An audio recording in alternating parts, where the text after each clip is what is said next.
for Earth's gravity.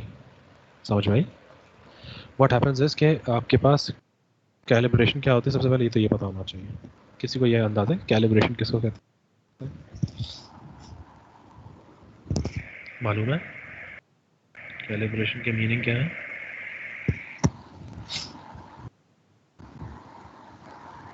Hello, calibration की meaning क्या है?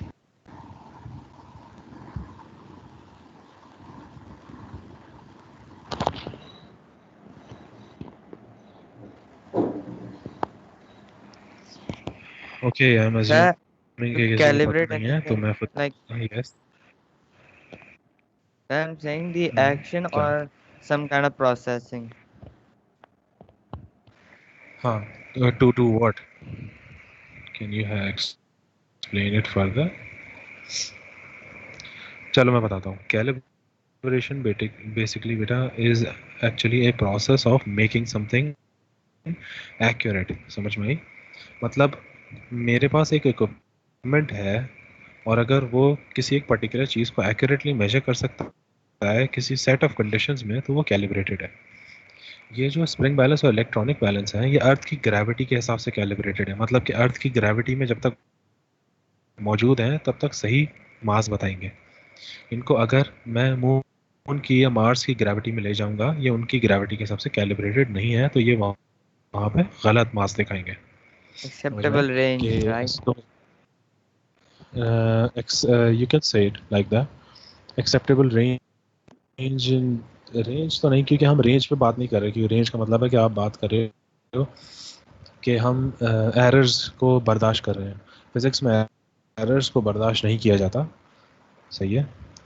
But instead we try to make everything as accurate as possible. तो किसी भी इक्विपमेंट को आप यूजेबल बनाते हो in a set of conditions, that is called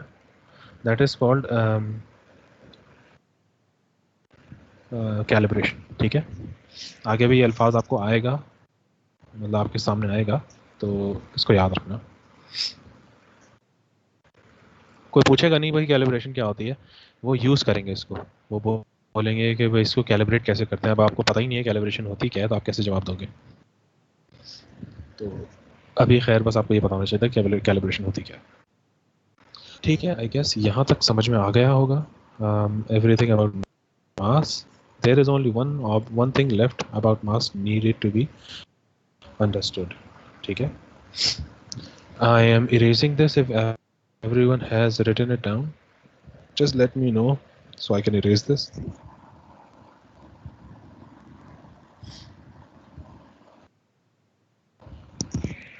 मैं इसको erase कर दूं.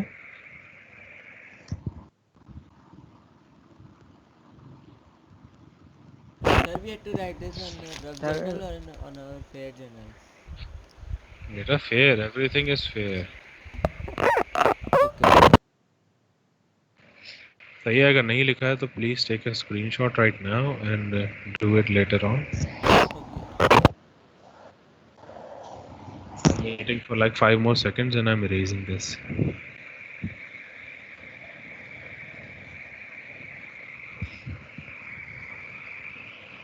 they're taking the screenshot. Good. So now let's take a look at something else. The last point of mass. अच्छा जी. तो mass has a property. Mass has a property that it लिखते जाना साथ साथ में resist changes to its state of rest or motion. ठीक है. अब इसका मतलब क्या है? मुझे एक जवाब देना. सही है. कभी आप ऐसे गाड़ी में बैठे हो कि एकदम से ब्रेक लगा हो और आप आगे की तरफ झटका आ गया हो, आपको आप आगे की तरफ मूव हो गए हो, एकदम से जर्क हो गए हो. कभी ये नोटिस किया है कि चलती गाड़ी में एकदम से जब ब्रेक लगता है तो आप आगे की तरफ हो जाते हो? Sir, because of force. नहीं, this is because of mass. और कभी कभार आपने ये भी नोटिस किया होगा बेटा कि जब एक रुकी हुई गाड़ी एकदम से एक्सेलरेट करती है तो आप सीट में पीछे सीट पे दब जाते हो एकदम से कुछ सेकंड्स के लिए। ये भी नोटिस किया होगा। Yes. This is because of a property of mass which is called inertia. ठीक है, तो दिस प्रॉपर्टी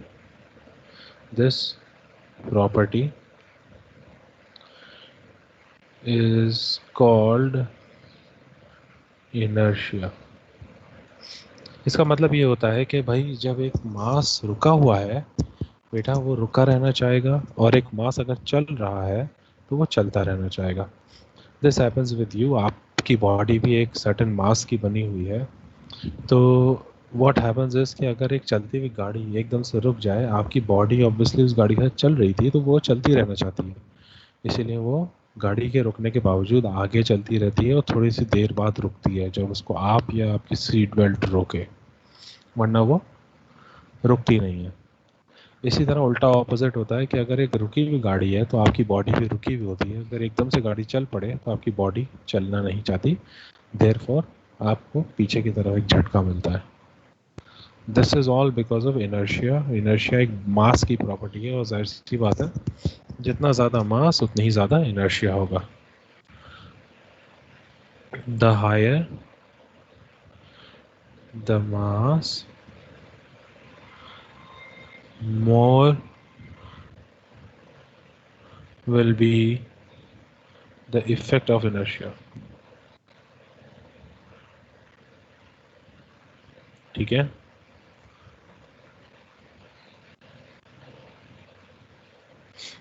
सो होता क्या है कि in your book you might see an example. अच्छा, यहाँ पर सिर्फ रुकने और चलने की वजह से नहीं होता, डायरेक्शन चेंज करने में भी प्रॉब्लम होती है। लाइक अगर मैं आपको बोलूँ, अब आप, मुझे नहीं पता आप करोगे ये, अभी आप बैठे बैठे अपना हाथ अपने सर के ऊपर वेव करो जैसे किसी को हाय या बाय कर रहे हो, इस तरीके से अपना हाथ वेव करो, आपको महसूस होगा कि आपका हाथ वेव करने में, और सिर्फ हथेली नहीं, सिर्फ पाम नहीं, पूरा का पूरा हाथ वेव करना, ठीक है, तो आपको इतनी मुश्किल नहीं हुई। लेकिन अगर आप यही हाथ में कोई मोटी सी बुक उठाओ और फिर अपने सर के ऊपर ले जाके वेव करो तो आप ये फील करोगे कि आपको मूव करने में थोड़ी सी डिफ़िकल्टी हो रही है। मतलब एक डायरेक्शन में आपका हाथ चला जाता है तो वहीं पे जाना ज़्यादा जाते रहना चाहता है, और जब आप दूसरी तरफ लेके जाना चाह रहे हो थोड़ी सी मुश्किल पैदा होती है। अगर ये आप अभी अभी करके देख लो तो आपको पता चल जाएगा। दिस इज़ बिकॉज क्योंकि जब आपने बुक हाथ में पकड़ ली आपके हाथ का वज़न, सॉरी, जो मास था वो बढ़ गया, and that mass actually, that increase in mass actually increase the inertia. इसीलिए ना आपके बुक में एक एग्जांपल लिखी हुई है कि अगर आपको एक एलिफेंट चेस करे तो आपका आपको बचने का तरीका जो सही है वो ये है कि आप उसके सामने सीधा ना भागो, आप उसके सामने जिगजैग मोशन में भागो। उससे होगा क्या कि an elephant has a very large मास और उसके पास जो इनर्शिया है वो भी बहुत ज़्यादा होगा, देयरफॉर उसको अपने डायरेक्शन चेंज करने में मुश्किल होगी। चलो ये तो एग्जाम्पल शायद ही कोई ज़िंदगी में फेस करे कि कोई एलिफेंट उसका पीछा कर रहा है, लेकिन बात यह है कि you must have seen boys in the street doing wheelies on the motorcycles. ये तो देखा हुआ ही होगा यार। Have you ever seen this? I hope you haven't done this, but have you ever seen someone doing it, कि वो wheelies लगा रहे होते हैं अपनी बाइक्स पे? कभी ये नोटिस किया है? Yes, sir. वो भी इनर्शिया की वजह से होता है। वो क्यों इनर्शिया की वजह से होगा? बेसिकली जब बाइक रुकी हुई है वो राइडर और bike itself does not want to move obviously because of its mass. लेकिन जैसे ही आप बाइक में एकदम से एक्सेलरेट करते हो उसका पिछला व्हील जो है इट वांट्स टू मूव, सही है, अब वो घूमना शुरू हो गया, but still the bike and the rider themselves are in a stationary position and they do not want to move. तो व्हील इतनी तेज़ी से घूमता है कि बाइक और राइडर को मूव होने का टाइम नहीं मिलता और वो मूव होके आगे आ जाता है और बाइक और उसका राइडर उसकी जगह से हट जाते हैं। Therefore the bike lifts up और उसका पीछे का पहिया उसके नीचे आ जाता है। This is how a wheelie is performed by using inertia. Inertia कैसे? कि उसकी body राइडर की और the bike itself did not want to move, लेकिन बाइक का पिछला टायर मूव होना शुरू हो गया था. This is how inertia works. अच्छा जी, तो this was it for mass. Mass में और कुछ भी नहीं है. The next topic that we have to cover is length. So I hope you have written this down. जहाँ तक मैंने अभी आपको नोट्स लिखवाए हैं. Yes, sir. Okay, so I'm erasing these and then let's start our next topic, which is length.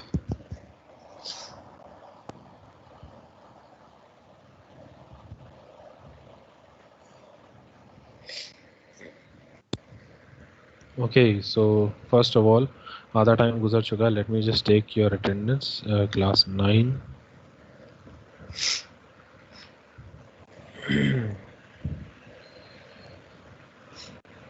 Who's here? Anas, Ansar, Sarim and Bilal.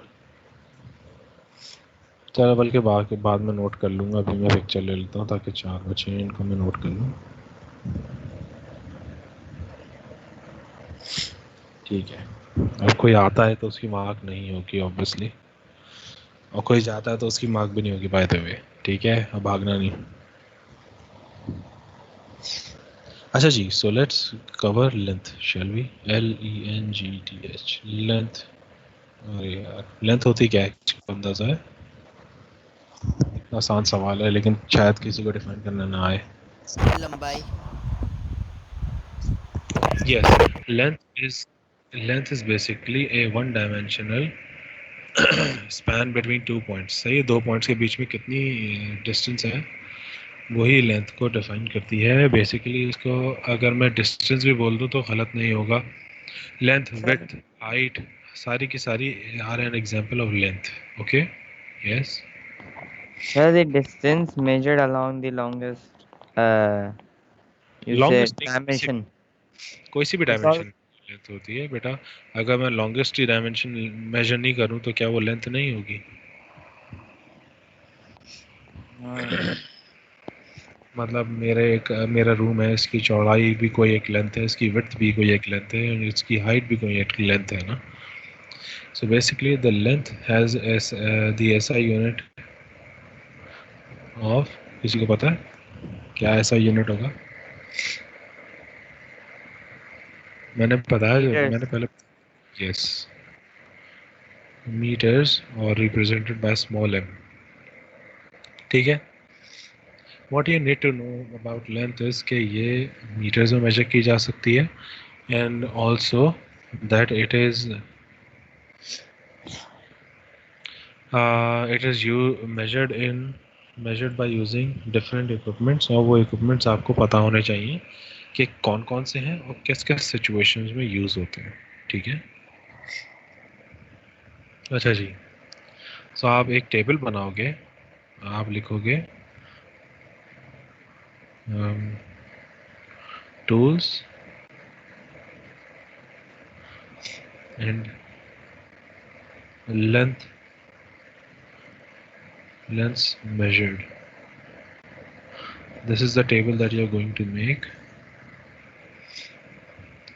मैं start करूँगा सबसे छोटे सी लेंथ मेजर करने वाले टूल से लेके सबसे बड़ी लेंथ मेजर करने वाले टूल तक. Starting with micrometer screw gauge. ठीक है. Micrometer screw gauge is basically a very accurate measuring device which is used to measure objects that are in millimeters. सही है. तो अगर कोई ऑब्जेक्ट फ्यू मिलीमीटर्स का है, जैसे कि फ्यू मिलीमीटर से मुराद है अगर आपकी कॉपी का एक पेपर, उसकी मैं बोलूँ कि थिकनेस मेजर करो, या आपका जो बाल है उसकी थिकनेस मेजर करो, या आपके नाखून है उसकी थिकनेस मेजर करो, मैं पूछूं कि उसके लिए क्या यूज़ होगा, तो आप बोलोगे I would use a micrometer screw gauge, ठीक है।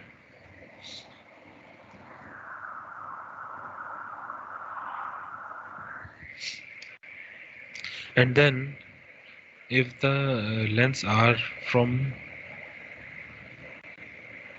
few millimeters to a few centimeters, what you will use is a vernier caliper. Vernier caliper आपको यूज करना पड़ेगा।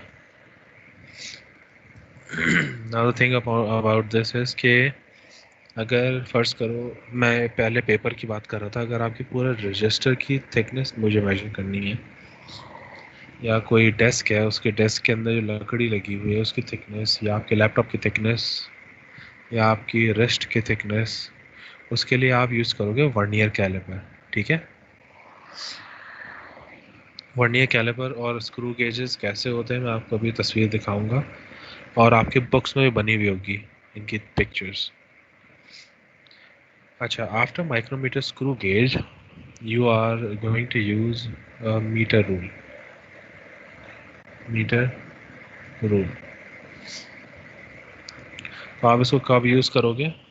Few centimetres to 1 metre, 1 metre तक की लेंथ आप मेजर कर सकते हो यूजिंग अ मीटर रूल, सही है। जैसे कि अगर मैं बोलूँ कि रजिस्टर या जर्नल की थिकनेस की जगह जर्नल की जो हाइट है वो मेजर करनी है, बेसिकली अगर आपको लगता है ना कि कोई चीज़ 15 सेंटीमीटर से ज़्यादा लंबी है तो आप वर्नियर कैलिपर उसके लिए यूज़ नहीं करोगे, you would use a metre rule, ठीक है। Now up to 1 metre, right.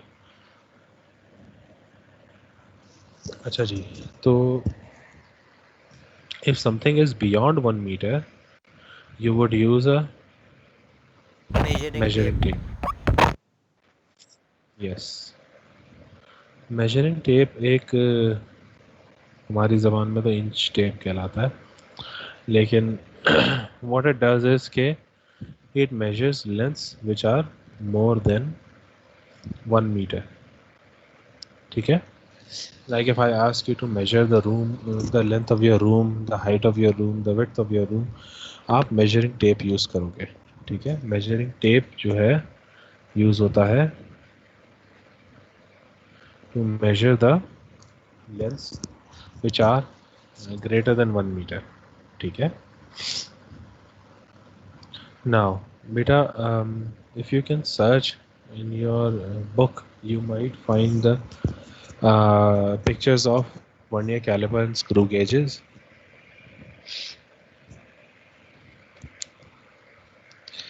मैं आपको नेक्स्ट क्लास में ऑब्वियसली डाउनलोड करके रख लूँगा और दिखा दूँगा कि देखते कैसे हैं, वरना आपकी बुक में भी पिक्चर्स बनी हुई होंगी of micrometer screw gauges and vernier callipers, ठीक है।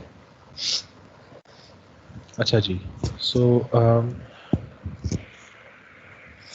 What you need to learn now is, ये आप अगले पेज पर भी लिखो तो कोई मसला नहीं है जो मैं यहाँ लिखने वाला हूँ।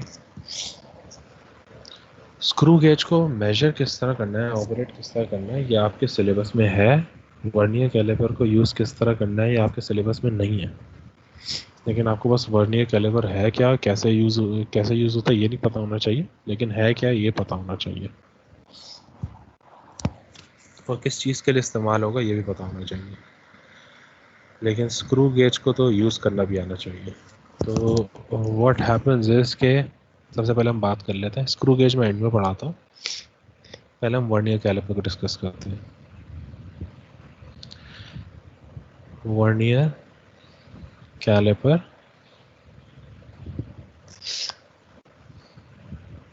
Can measure 3 dimensions, the 3 types of lengths, ठीक है। 3 स्पेसिफिक लेंस, अगर ये 3 कहीं का जिक्र हो जाए तो आपको पता होना चाहिए। Number one is outer diameter. किसी भी, अगर वो बोले पाइप है, कोई भी बॉल है, कोई भी स्फीयर है, उसका आउटर डायमीटर मेजर करना है तो आप छूटते ही बोल दोगे कि outer diameter vernier caliper measure करता है, ठीक है, and it uses its outer jaws to do it. Number two जो चीज़ यूज़ होती है, जो चीज़ वर्नियर कैलिपर कर सकता है, that is inner diameter. Inner diameter, और इसके लिए इनर इनर जॉज यूज होते हैं। सही है। नंबर थ्री एक होता है डेप्थ के लिए। अगर वो बोले कि किसी ग्लास किसी ट्यूब की डेप्थ मेजर करनी है, छोटी सी ट्यूब है, तो उसमें आप बोलोगे कि डेप्थ मेजर करनी है, और वर्नियर कैलिपर के अंदर एक डेप्थ गेज होता है, वो यूज होता है डेप्थ मेजर करने के लिए, ठीक है। तो ये तीन चीज़ें हैं जो एक वर्नियर कैलिपर मेजर कर सकता है।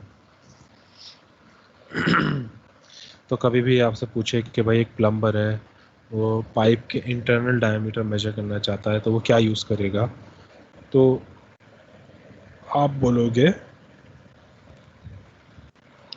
कि वो एक वर्नियर कैलिपर यूज़ करेगा, ठीक है।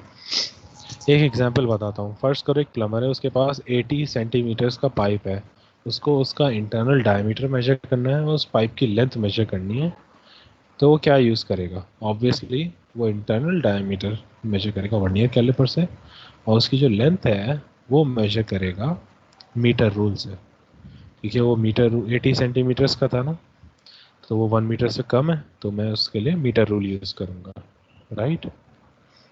This is it for today. हम यहीं पर रोकेंगे लेंथ को, और लेंथ ख़त्म हो जाने के बाद we are going to start time. फ़िलहाल लेंथ ख़त्म होगी नहीं, अभी थोड़ा सा और डिस्कस करना रहता है। For now you must have written down all of this what you see on your board, ठीक है। Please write it down, completed.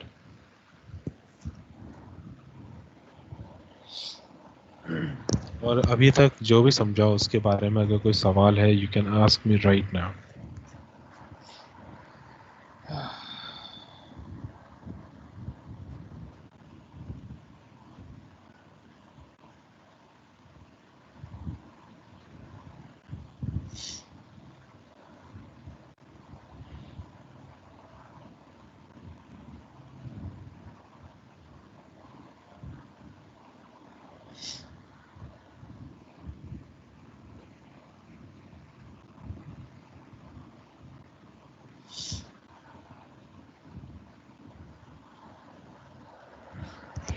सही है। आई hope you haven't asked anything, तो आई होप के कोई क्वेश्चन, बिल्कुल यही तस्वीर है। This is what a vernier caliper and screw gauge looks like. Very good. And बेटा, we're going to continue this in the next class, I hope, which is on Thursday or Friday. Friday को होगी, तो let's carry it then. फ़िलहाल के लिए अल्लाह हाफ़िज़, यहीं पे रोक देते हैं। Please do complete your notes and revise before coming to the next class, ठीक है। अल्लाह हाफ़िज़।